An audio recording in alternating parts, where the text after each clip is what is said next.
Bonjour mes chères exploratrices et explorateurs de conscience. On arrive déjà au terme de ce mois de janvier 2026 qui a passé très vite, je pense que vous l'avez perçu également. Et vous avez peut-être senti qu'on était dans une nouvelle énergie, une nouvelle dynamique cette année.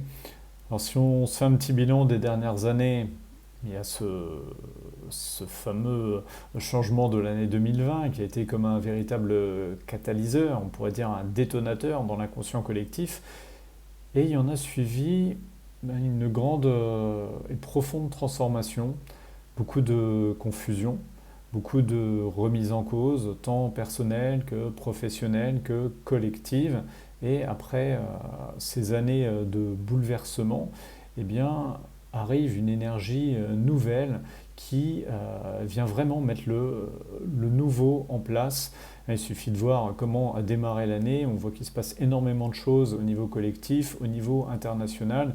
Il y a de gros bouleversements et je pense que c'est que le début. Alors d'ailleurs, il y en a qui insistent sur le fait que au niveau de l'astrologie chinoise, bon, moi je n'y connais pas grand-chose, un petit peu les bases, mais au niveau de l'astrologie chinoise, on va rentrer dans les énergies là du cheval de feu. Donc il y a à la fois la fougue du cheval, le dynamisme du cheval et la puissance de l'élément feu et son pouvoir de transformation. Alors, pour ceux qui se questionnent un peu sur ce qu'est ce cheval de feu, donc il faut savoir que le calendrier astrologique chinois est également divisé en 12 signes, mais ils ne correspondent pas aux signes de notre astrologie occidentale. Et puis surtout, ça ne se joue pas sur des périodes d'un mois, c'est-à-dire qu'il n'y a pas les 12 signes tout au long de l'année, mais chaque signe va durer environ un an, basé sur le calendrier chinois qui commence courant février, c'est basé sur la Lune. Et donc tous les ans, chaque année, elle va être associée à un nouveau signe et ces signes sont représentés par des animaux exclusivement, ainsi que le dragon, qui était peut-être considéré comme un animal à la base en Chine. Et chacun, alors en Occident, chaque signe astrologique va être associé de façon stable à un élément particulier, un élément de notre alchimie. Donc nous, on a 4 signes, la terre, euh, l'eau, le feu et l'air. Là, par exemple, actuellement, nous sommes rentrés dans la période du Verseau, et le Verseau, on pourrait imaginer qu'il est associé à l'eau, mais non, il est associé à l'élément air. Et il restera toujours associé à l'élément air. Après le Verseau, on passe dans le Poisson qui est associé à l'élément eau, etc. Là, chaque signe de l'astrologie chinoise peut être associé à un élément différent, et tout dépend des années. Euh, alors pour le coup, en plus dans l'astrologie, dans le modèle chinois, il n'y a pas 4 signes, mais il y a 5 signes. Il y a la terre, l'eau, le feu. Alors il n'y a pas l'air, par contre il y a le bois et le métal. Et donc, puisque il y a 12 signes, à chaque fois ça dure un an, donc chaque signe revient tous les 12 ans, et tous les 12 ans, il va être associé à un des 5 éléments de, euh, du modèle chinois. Donc ce qui fait que la totalité du modèle, 12 signes multipliés par 5 éléments, dure 60 ans. Donc généralement, pour la plupart d'entre nous, nous allons vivre 2 fois notre signe avec l'élément qui était là à notre année de naissance. Donc on va le vivre une première fois à notre année de naissance, et puis on va le revivre 60 ans plus tard. Et donc cette année, on arrive dans l'année du cheval, et cette année, le cheval est associé à l'élément feu. Donc effectivement, une énergie très dynamique, une énergie qui nous appelle au mouvement individuellement et collectivement. Alors pour l'instant, euh, voilà, on entre, on va dire doucement dans ces énergies, même si, comme je disais, l'année a commencé fort, mais vraisemblablement avec tout le potentiel du printemps, je pense que d'ici mars, les énergies vont être encore plus intenses. Donc ce qui veut dire qu'il va falloir se préparer. Alors pour ceux qui se sont déjà bien préparés, adaptés aux changements les années précédentes, ça sera plus facile. Pour les autres, ça risque d'être compliqué. Ça peut générer de la peur par rapport à ce qui se passe à l'extérieur, avoir du mal à faire face, à répondre à tout ce qui se passe. Et puis à l'intérieur, ça peut générer beaucoup de stress. Et à propos de stress, je voulais vous parler, là ces derniers jours, j'ai eu la chance d'avoir une nouvelle expérience en tant qu'accompagnant. On m'a demandé de, d'animer des formations en gestion du stress auprès de professeurs de lycée, donc qui sont confrontés souvent à des situations difficiles. Et à un moment donné, j'ai essayé de leur donner vraiment une vision d'ensemble de ce qui se jouait autour du stress, et notamment en amont, pas pour leur donner simplement des outils pour traiter le symptôme en lui-même du stress, mais d'essayer de désamorcer le stress, de l'empêcher de se produire. Alors, si ça vous intéresse, l'intelligence émotionnelle, j'avais fait précédemment une vidéo qui l'expliquait en détail. Vous pouvez évidemment aller la regarder. Alors simplement, pour que vous compreniez mon propos, je résume simplement, c'est que les émotions sont des messages que nous envoie notre corps, des informations. Alors bien entendu, chaque émotion va avoir un message différent. La joie veut évidemment pas dire la même chose que la colère. Et les émotions, de façon générale, elles vont nous guider vers nos objectifs, que ceci soit conscient ou inconscient, peu importe. Et on pourrait diviser les émotions en deux grandes familles, les positives et les négatives. Et bien tout simplement, les émotions positives vont nous indiquer que nous nous rapprochons de nos objectifs, alors que les émotions négatives vont nous indiquer que nous nous éloignons de nos objectifs, que nous les ratons. Autrement dit, une émotion négative nous indique qu'il y a un problème qu'il va falloir résoudre. Et pour résoudre un problème, il n'y a que 3 solutions efficientes qui sont accepter ou améliorer ou quitter.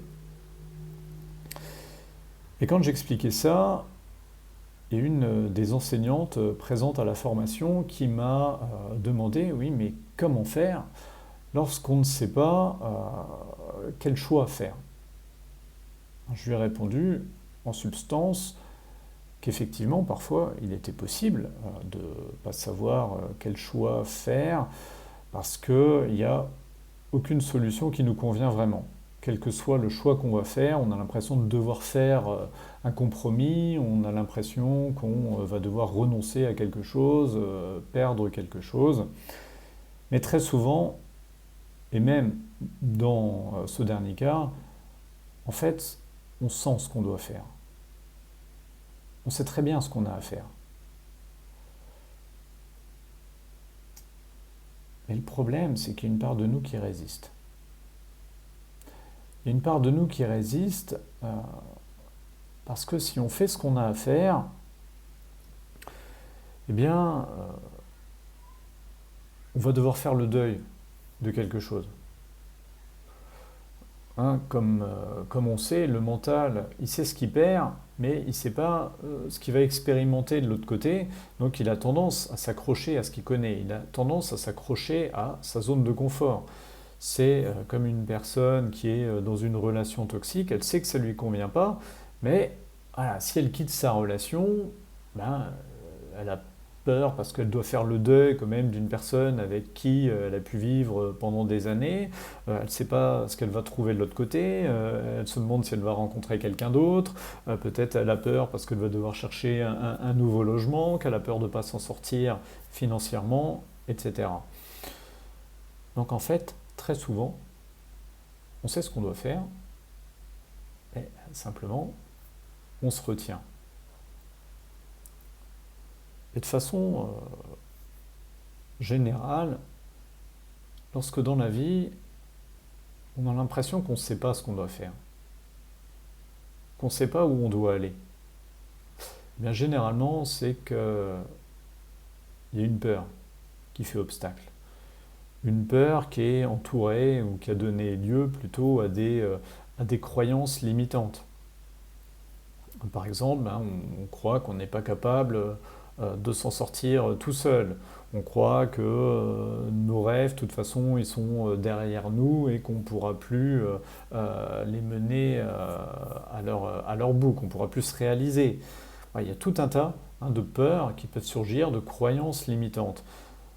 Donc je vous invite à vous poser la question, là si vous sentez qu'il y a des choses qui ne vous conviennent plus dans votre vie, si vous sentez qu'il y a des nouvelles choses que vous avez envie de mettre en place, de créer, mais que vous ne le faites pas, que vous êtes dans un espace d'hésitation, j'y vais pas, je ne sais pas quelle décision prendre, je ne sais pas quel choix faire, eh bien allez voir.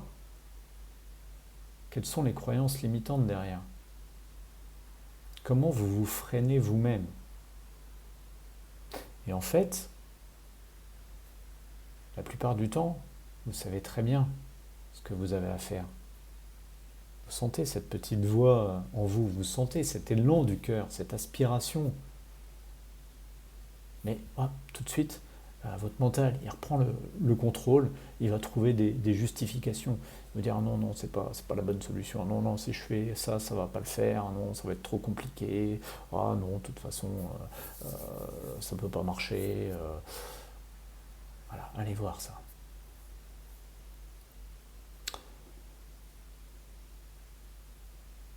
Alors,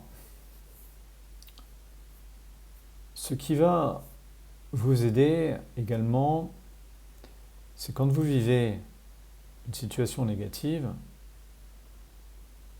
eh bien ça vous montre exactement ce que vous ne voulez plus. Si la situation est vécue comme un problème, c'est que ça ne vous satisfait pas. Vous en avez marre de votre travail, vous en avez marre d'une relation, vous en avez marre de vivre de telle façon. Eh bien, au moins, vous savez ce que vous ne voulez plus. Et là, cette énergie de frustration, cette énergie de ras-le-bol, c'est ce qui va être catalyseur du changement. Et à contrario, hein, quand quelque chose vous pèse, eh bien, à contrario, ça vous amène à y voir plus clair sur ce que vous voulez. Ok, je ne veux plus de ce type de relation toxique. Donc maintenant, comment je veux vivre mes relations? Je ne supporte plus ce genre de travail. Il y a ça ou ça qui ne me convient pas dans mon travail. J'étouffe, je dois tout le temps rendre des comptes, j'en ai marre de devoir, de ne pas pouvoir choisir comment j'organise mon planning, etc., etc. Qu'est-ce que je veux maintenant? Voilà, donc tout le négatif n'est pas du négatif en soi, c'est que ça vous aide à y voir plus clair. Donc rappelez-vous, votre perception des choses est fondamentale. Je ne sais plus si j'ai déjà eu l'occasion de vous en parler, mais ça a été démontré, notamment par une étude qui a été faite à Stanford sur 30 000 cas, où ils ont observé l'évolution donc de ces 30 000 personnes sur une période de 8 ans, il me semble, en tout cas c'était voilà, plusieurs années. Et ils se sont aperçus que les personnes qui évoluaient le mieux, c'est les personnes qui avaient une perception positive de leur stress. Elles voyaient leur stress, elles voyaient leurs problèmes comme des occasions de croissance, comme de l'énergie qui se mettait en mouvement pour transformer les choses, etc. À l'inverse, les personnes qui n'avançaient pas, qui avaient une vie qui leur déplaisait, elles, quand il y avait une situation de stress, quand il y avait un problème apparent, ça allait devenir quelque chose de pesant, de plombant, et ça allait les freiner. Donc votre perception est fondamentale. Donc maintenant, je vous invite, lorsque quelque chose ne vous convient pas, eh bien, utilisez votre perception positive. Ok, là ça ne me convient plus, donc qu'est-ce que je veux maintenant à la place? Et là, vous commencez à vous focaliser sous un angle positif. Et puis ensuite, une fois que vous savez ce que vous voulez, ce qui va vous aider, c'est de vous mettre en mouvement, mais de commencer à votre rythme. Donc pour certains, ça sera un petit pas à la fois. Mais ce qui est important, c'est de faire un pas. Ce qui est important, c'est pas si vous avez l'impression d'être face à une montagne, ce qui est important, c'est pas d'être tout de suite en haut de la montagne. Ce qui est important, c'est d'avancer d'un pas, d'un pas, d'un pas, d'un pas, d'un pas, d'un pas. Et à un moment donné, déjà, vous allez regarder, oh je suis déjà au milieu de la montagne. Et puis après, vous serez emporté dans votre élan, chaque pas sera de plus en plus facile. Donc ce qui est important toujours, c'est un pas. D'ailleurs, on ne gravit pas une montagne en sautant directement du bas au sommet de la montagne. On gravit toujours une montagne un pas à la fois. Donc c'est tout ce qui vous est demandé. Ce pas crée l'élan, crée la dynamique, crée des ancrages au niveau de votre cerveau, vous amène la confiance. Et en étant dans cette dynamique, eh bien, vous allez profiter de ces énergies collectives actuelles. Vous allez profiter de la fougue du cheval. Vous allez profiter de l'énergie de feu. Et vous allez pouvoir profiter, donc être entraîné par le mouvement et mettre en action le changement dans vos vies. Parce que de toute façon, voilà, là, le monde est confronté au renouveau. On est vraiment dans une dynamique de transformation très profonde. Donc c'est soit on suit cet élan et on se transforme à un niveau personnel, soit eh bien, on va se prendre toute cette vague dans la tronche.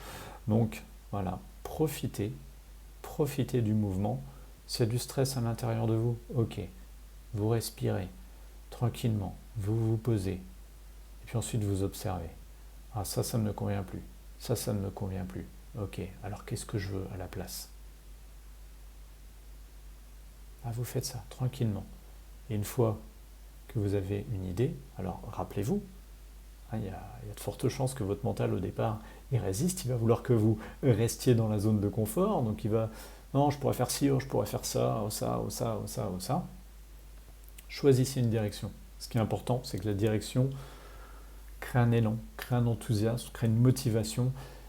Et il n'y a pas de bonne ou de mauvaise réponse. Si à un moment donné, vous commencez à monter sur la montagne et que vous voyez que le chemin ne vous convient pas parfaitement, eh bien, vous allez pouvoir modifier, prendre un autre sentier pour aller plus loin dans la montagne. Donc on peut toujours réguler les choses. Mais justement, il faut avancer pour arriver à des embranchements, puis un autre embranchement, puis un autre embranchement. Si vous restez en bas sans jamais monter, vous allez rêver du haut de la montagne, mais vous n'irez jamais. Et vous allez vous sentir de plus en plus frustré parce que votre vie, concrètement, elle n'avance pas dans la bonne direction. Donc voilà, le stress émerge, vous respirez, il y a de la confusion, voilà, vous respirez, vous vous posez, vous tranquillisez. Qu'est-ce qui me pose problème dans ma vie ? Ça.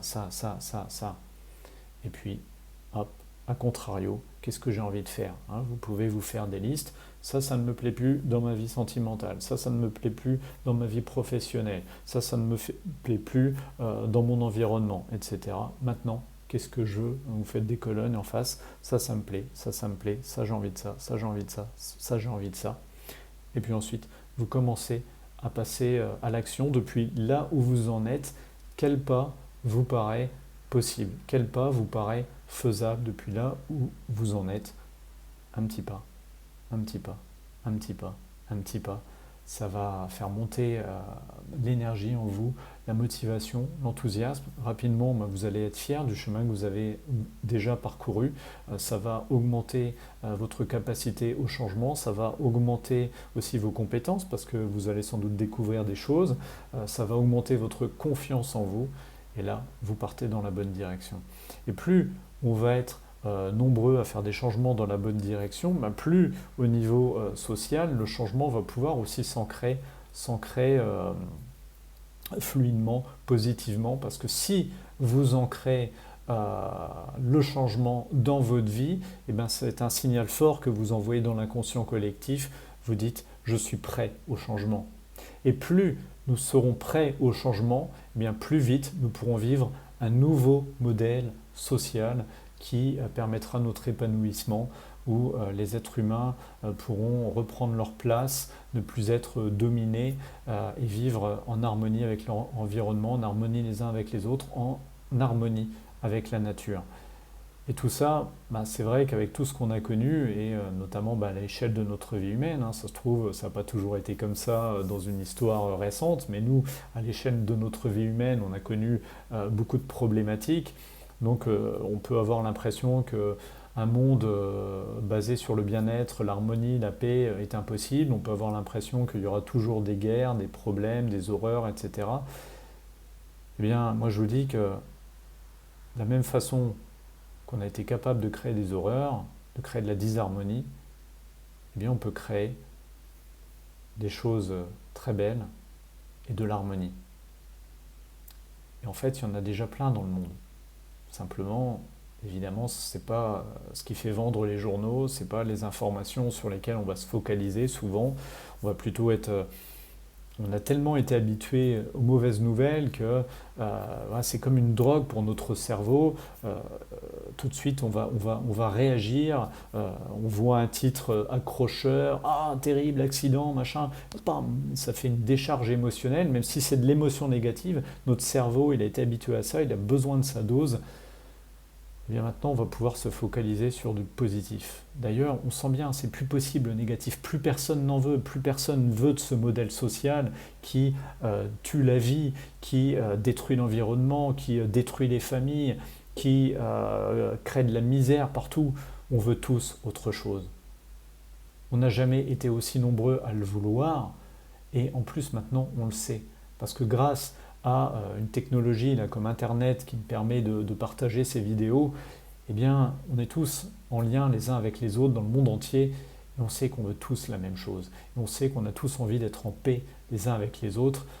Il n'y a que certains qui profitent encore d'un système moribond voilà, qui ont des intérêts à ce que ce système perdure, mais ils sont de moins en moins nombreux et on est beaucoup plus nombreux à vouloir un système sain, un système positif, constructif, dans lequel on pourra s'épanouir. Et voilà, on n'a jamais été aussi près du but. C'est parce que notre conscience est prête, qu'on a des outils comme Internet, qu'on peut se relier les uns avec les autres.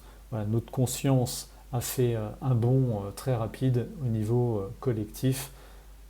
On est prêt au changement. Et c'est pour ça qu'il y a ces énergies actuelles.